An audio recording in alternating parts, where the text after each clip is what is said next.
Uma boa tarde a todos que nos acompanham pelas mídias, pelas redes sociais, e boa tarde aos presentes aqui.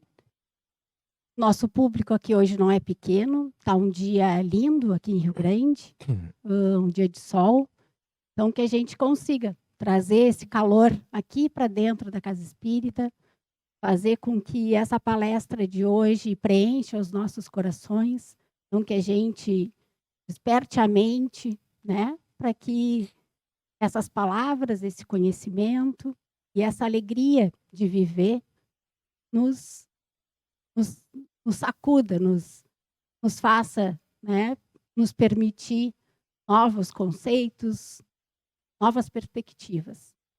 Hoje o capítulo é o capítulo 16, Não se pode servir a Deus e a Mamon, e vai ser o José que vai expor para a gente. Uma boa palestra a todos.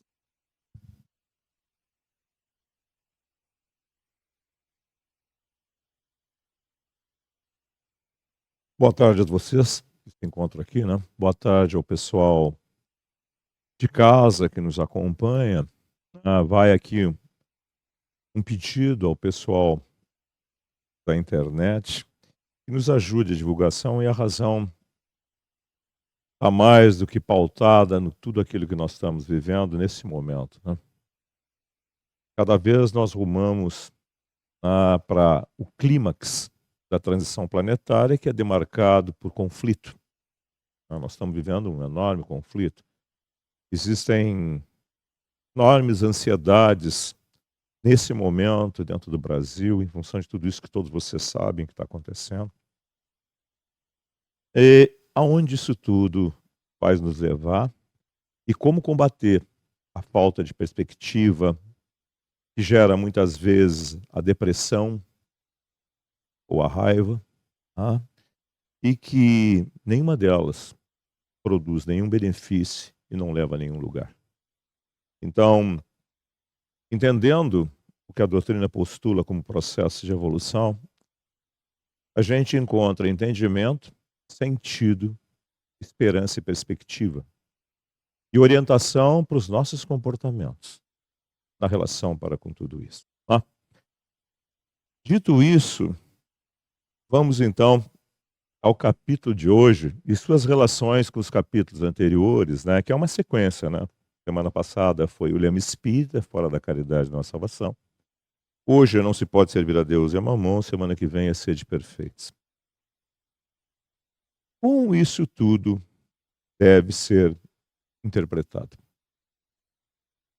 Vamos pensar no seu autor, naquele que pronunciou essa frase, a frase da semana passada, bem como da atual.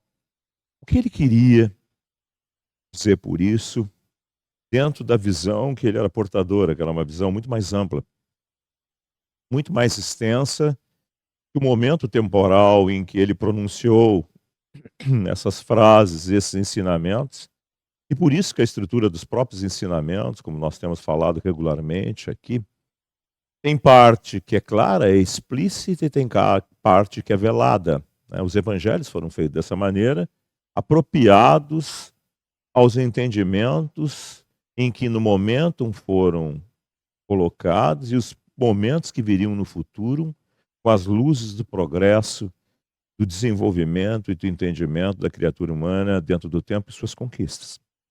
Então, o que queria dizer Jesus com essa frase, não se pode servir a Deus e a Mamon, dentro da ótica dele? O que ele olhava sobre nós, nos ensinando e nos propunha? E aí nós vamos arremeter, né, a nossa própria visão, porque ele estava nos ensinando. E o que a gente aprende dentro do centro espírita, inicialmente intelectualmente? E a gente pensa, quando a gente recebe essa informação intelectual, isso nos torna esclarecidos. Eu estou falando de forma apropriada.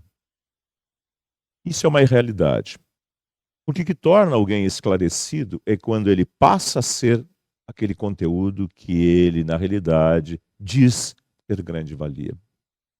O que adianta eu dizer que uma coisa tem grande valor intelectual Se ela não consegue, porque eu não permito, porque eu não quero, transformá-la numa realidade palpável dentro da minha maneira plena de ser.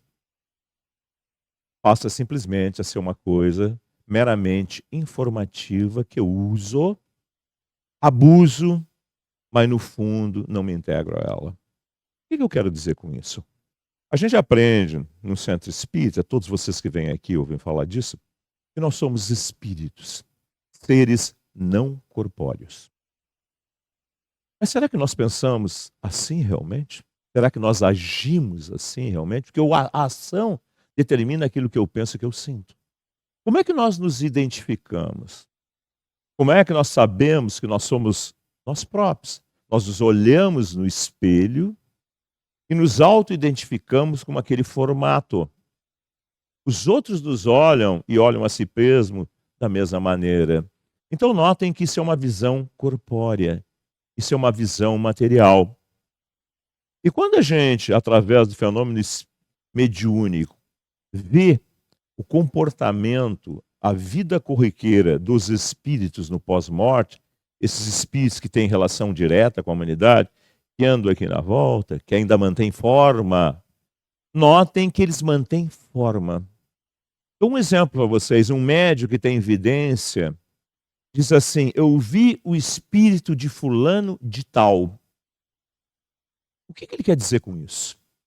Ele viu a forma intermediária, que dentro da doutrina espírita se chama perispírito, que liga o corpo ao espírito propriamente dito, que não tem forma, não é material, não tem analogia nenhuma, como é ensinado dentro do próprio livro dos Espíritos. A gente não pode conceber, porque as nossas concepções estão sempre em cima de parâmetros de comparação, que nesse caso nós não temos. Então o que a gente cria o que se chama de uma abstração. E essa abstração é esse corpo intermediário, tão conhecido desde a antiguidade, chamado de corpo espiritual por Paulo de Tarso, que é o perispírito, que é um elemento de ligação. Simplesmente ele tem características de ligar a matéria densa propriamente dita ao espírito. Nada de material tem. Então essa estrutura energética de ligação, ela não é inteligente, ela não determina nada, é simplesmente um campo, um corpo intermediário, assim como o nosso corpo biológico também o é. E é esse corpo intermediário que é visto pelo médium e que tem um formato residual semelhante ao que tinha o corpo físico. E é aí que nasce a identificação. É o espírito do fulano de tal. Então notem que mesmo no pós-morte ainda a gente guarda esses parâmetros de relações corpóreas, materiais, apesar de, na essência, nós somos seres espirituais, mas não concebemos assim. Quando a gente estuda a doutrina espírita na escala que determina a evolução, a gente aprende que apenas aqueles que já se libertaram desses estágios ainda de voltar à matéria, de morrer e de nascer, e lá são chamados de espíritos puros, ou puros espíritos, essencialmente espirituais, têm esse entendimento. Inclusive, na definição do livro dos Espíritos, diz que eles compreendem a Deus e são seus agentes diretos. Nós não compreendemos a Deus, por isso que Jesus falava dessa maneira. Né? Tanto é que a gente criou processos cerimoniais para estabelecer essa relação. Os processos religiosos, mesmo ainda os resíduos dele dentro do movimento espírita, ainda são dessa maneira. Então, eu tenho falado assim, como é que a gente eleva o pensamento a alguma coisa que no fundo a gente não concebe? Vocês notem que a história da humanidade sempre foi rica em tentativa de criar modelos representativos disso. Os hebreus lá, nos seus tempos iniciais, que tem uma jornada de progresso social dentro do hebreu, primeiro começa com juízes, que normalmente eram as pessoas anteriores, que eram os patriarcas. Então, o primeiro estágio de organização social hebraica é em cima dos patriarcas, os mais antigos, os mais experientes. A seguir passam para os juízes, que também normalmente eram os mais antigos, depois passando para os reis. Então, houve uma sequência de progresso representativa das concepções que se faziam a respeito dessa hierarquia evolutiva. As comparações religiosas foram feitas em cima disso. Então, notem que, na realidade, se falava em reino de Deus, por equivalência, mesmo sabendo hebreu, que, na realidade, Deus não tinha forma nenhuma e não poderia ser representado por nenhuma forma. É por isso que Moisés determinou que não houvesse imagens de barro, e que as religiões tanto fazem, e que o movimento espírita muitas vezes ainda mantém. E vocês poderiam me dizer, mas por que tem aquela foto ali? Aquela foto não é de Deus, é de Jesus. Jesus é uma criatura, foi criado por Deus. É o nosso modelo evolutivo, é o nosso ápice, a nossa aspiração de desenvolvimento, mas é criatura igual a nós. E ele está ali para representar e para lembrar a nossa necessidade de crescimento. Então, o que queria, no fundo, dizer Jesus a respeito disso? Quais são as nossas prioridades dentro desse nosso eu, da nossa identificação? Nós priorizamos ainda essas coisas. O corpo, as relações corpóreas, as associações derivadas dele. Os nossos princípios sensoriais são em cima dessas coisas. A gente ama muito mais corpo do que criaturas. E por isso, tantos conflitos e tantas dificuldades. Quando nós aprendermos a amar as essências e a elas nos identificarmos aos perfis psicológicos, emocionais dos seres, com as suas dificuldades ainda, com as suas perfeições relativas, aí sim aprenderemos realmente a amar na verdadeira acepção do termo. Mas ainda nós não fazemos isso. E é por isso que, como os corpos e a matéria perece junto àquilo que aquilo determina. Então, quando Jesus estava falando disso, ele dizia: não é possível uma criatura priorizar a matéria e, ao mesmo tempo, priorizar aquilo que ela não compreende. Por isso que não é possível servir, se relacionar ao imaterial e ao material. Há de haver escolha ao que é preponderante. Notem que nós vivemos num mundo atrasado exatamente por causa disso. Mesmo a gente vivendo num centro espírita, ainda a gente vive escravo dessas condições. E a vida nos ensina constantemente nessa direção. As dificuldades, as fragilidades, as doenças, tudo nos indicam as consequências naturais do desenvolvimento, do uso da matéria que perece. E também do mau uso que causa problema, nos mostrando então a transitoriedade de tudo isso. Então nós que viemos aqui para estudar, deveríamos o estudar como reflexão profunda de autoconvencimento. Mas não é à toa que o Chico Xavier, quando começa a sua jornada de descobrimento dos tormentos que existiam dentro dele, que ele não sabia o que representava, o que era a mediunidade, quando encontra a primeira e grande solução da sua vida, que é o contato com aqueles que o encaminharam, ele toma contato também com o espírito de Emmanuel. E aí vem a frase tão conhecida por tantos e tão pouco compreendida. Quando Chico pergunta para o Emmanuel, com 17 anos de idade, o que é necessário? E o Emmanuel diz para ele 3 coisas que todos vocês já sabem na ponta da língua, me repetir, né? Primeiro lugar, disciplina. Segundo, disciplina. E terceiro, disciplina. O que ele estava querendo dizer para ele? A primeira conclusão é que só precisa disciplina quem é indisciplinado. Isso é tácito. Mas que tipo de disciplina é essa? É a disciplina da introjeção profunda, da não sobrevivência a essas relações iniciais de crescimento que Deus propôs quando estabeleceu, dentro dos fundamentos da criação, 2 grandes elementos. Um é meio, e a gente estuda isso na pergunta 27 do Livro dos Espíritos, princípio material. Meio que foi criado para que o princípio, fundamento rudimentar, inteligente, possa se desenvolver. É campo de desenvolvimento, não é finalidade. Por isso é transitório, por isso é perene.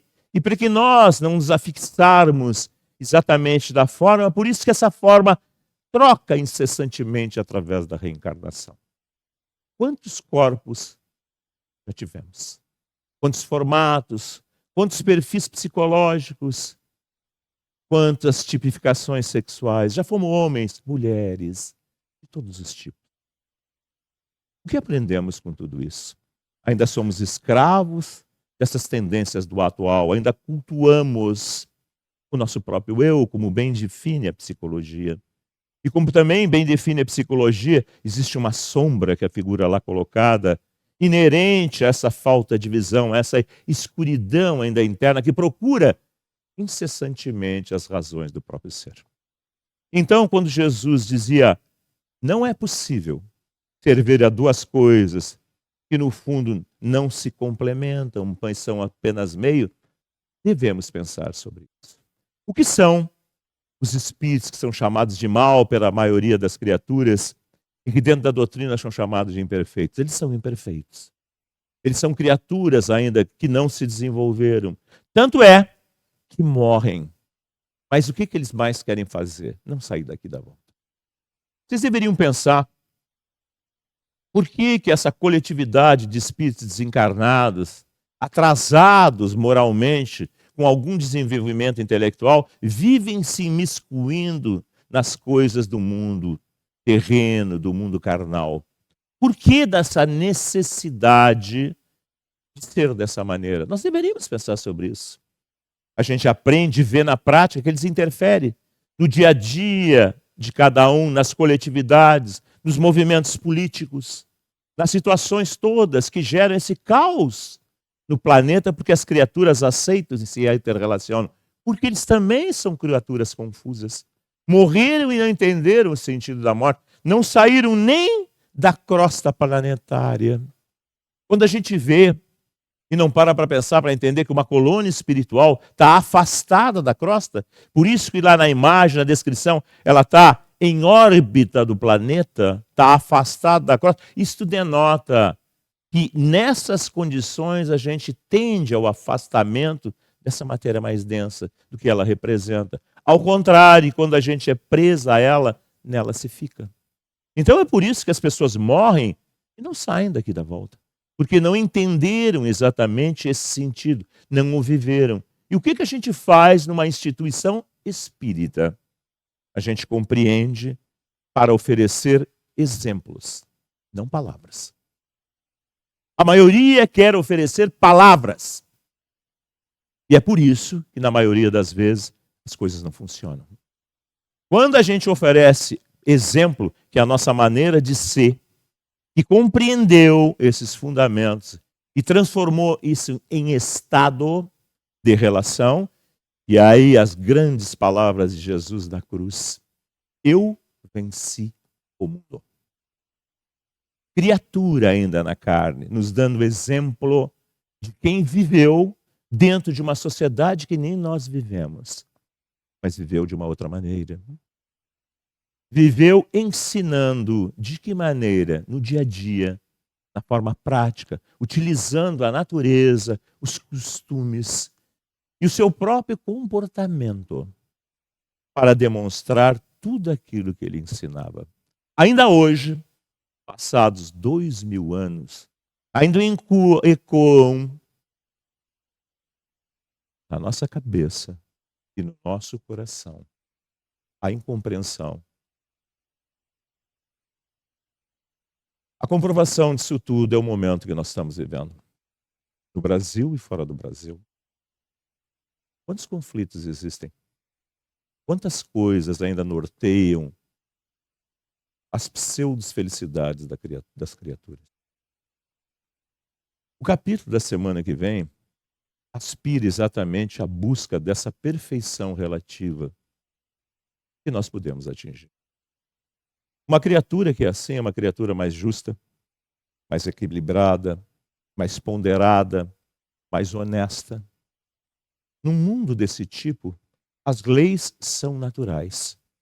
Em vez de serem escritas para que as pessoas devam obrigatoriamente segui-las, as pessoas são as expressões desses próprios conteúdos. Internamente, naturalmente, elas já são assim. Como isso é construído? Por compreensão.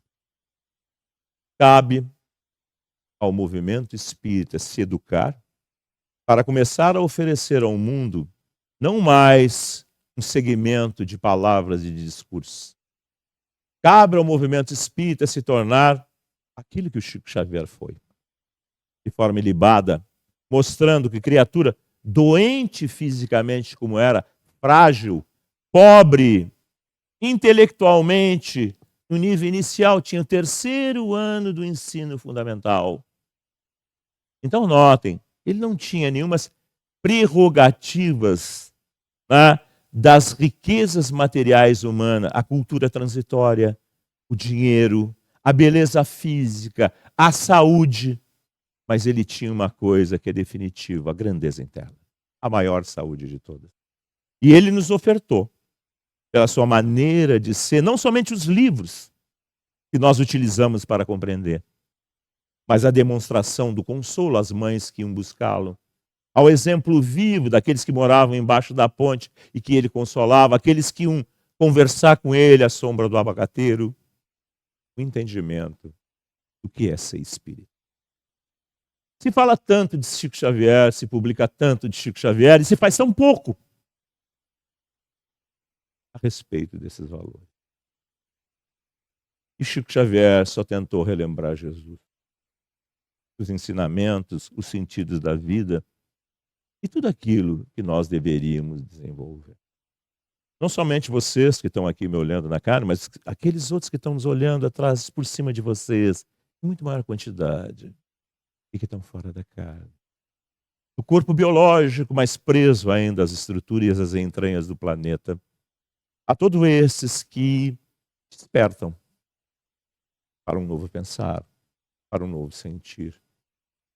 Vem o chamamento novamente de 2000 anos. Quem somos? De onde viemos? Para onde vamos?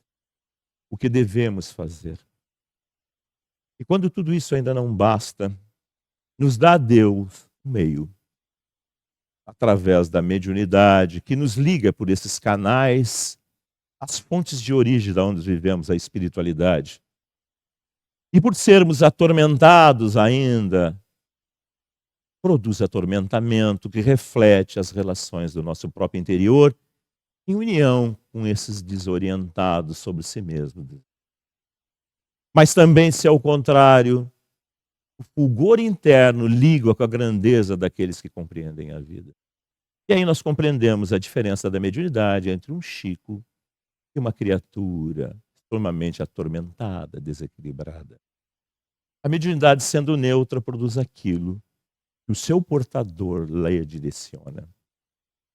E como nós sabemos que essas antenas psíquicas pertencem a toda criatura que está na faixa da razão, como é definido pelo seu Allan Kardec, que todo aquele que sente num grau qualquer a ação dos espíritos, por isso é médium, e todos nós sentimos. Todos nós incessantemente nos relacionamos com essas origens, com essa fonte de onde viemos e aonde voltaremos, onde nos renovamos constantemente nesse processo contínuo de aperfeiçoamento. Então pensamos, nessa tarde, que aqui estamos, como disse a nossa diretora, um belíssimo dia de sol, nas chuvas que muitas vezes destroem o nosso interior. Os temporais que nós desenvolvemos dentro de nós, porque cultuamos essa figura emblemática que o hebreu conhecia como sendo a figura do Deus material, o Mamon. Aquele que eles cultuavam incessantemente, querendo colheitas, querendo progresso, manter tudo material, querendo sair das suas doenças. Notem que Jesus não curou todo mundo. Nós deveríamos pensar nisso. Nós que viemos tomar passe numa casa espírita, deveríamos pensar muito nisso. Muitas vezes a doença ainda é a melhor solução, porque ela educa, porque ela transforma. Ela mutila corpos, mas liberta espíritos. Nós deveríamos pensar nessas coisas todas. Porque se nós não pudermos nos curar biologicamente, nós poderemos nos curar espiritualmente. Se nós ligarmos com as cruzes que a vida nos propõe para a nossa própria libertação, nós sairemos que nem eles, incólume das tragédias dos outros. Então, todos vocês que vieram aqui nesta tarde, eu vou falar pouco hoje. E vou falar pouco para que vocês possam absorver e sedimentar. Pensem. O que fizemos nós na nossa vida? O que fizemos nós vindo regularmente num centro espírita ouvir? O quanto nós digerimos? O quanto nós paramos para pensar mais profundamente? O quanto isso nos abre perspectiva, maior interesse em querer compreender mais todas as coisas? Ou será que como tantos que vêm aqui e chegam com problemas e são ajudados e melhoram e voltam para seus velhos hábitos e voltam a decair novamente? E voltam de novo aqui para serem socorridos. Mas até quando tudo isso? Até quando será assim? Até quando vai haver a preferência humana para esses equívocos, esses conflitos? Pense. Não basta a gente vir tomar passe. Por isso que o passe é em segundo plano, por isso que o passe vem depois. Por isso que a gente não diz lá para vocês, na atividade de passe, olha, leve pensamentos a Deus, faça um prece. O que adianta se tudo isso for mecânico? Se tudo isso for da boca? Se isso não refletir uma verdade interna? O que adianta? Não adianta nada. Então, pensemos bastante. Afinal de contas, todos nós sempre seremos herdeiros de nós mesmos. E como bem definiu Jesus, né? Semeadura é livre, colheita é obrigatória, e a cada um segundo as obras. Se somos herdeiros do nosso passado de conflito, somos construtores do nosso futuro. O que será o nosso futuro? O futuro começa hoje, nesse momento. Porque o minuto seguinte é consequência das escolhas dos estados que eu determino para mim. Lembrem-se que Paulo, o tão conceituado Paulo, se transforma em 3 segundos na ida para Damasco. Quando ele cai do cavalo e fica cego, esses 3 segundos foram significativos para toda a vida de Paulo. Pensemos.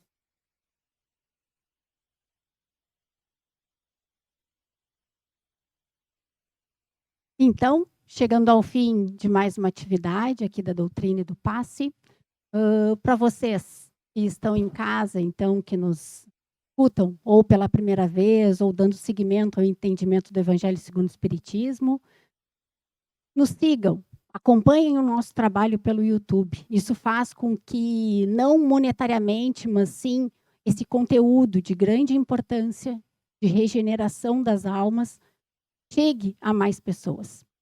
Uma boa tarde e até uma próxima oportunidade.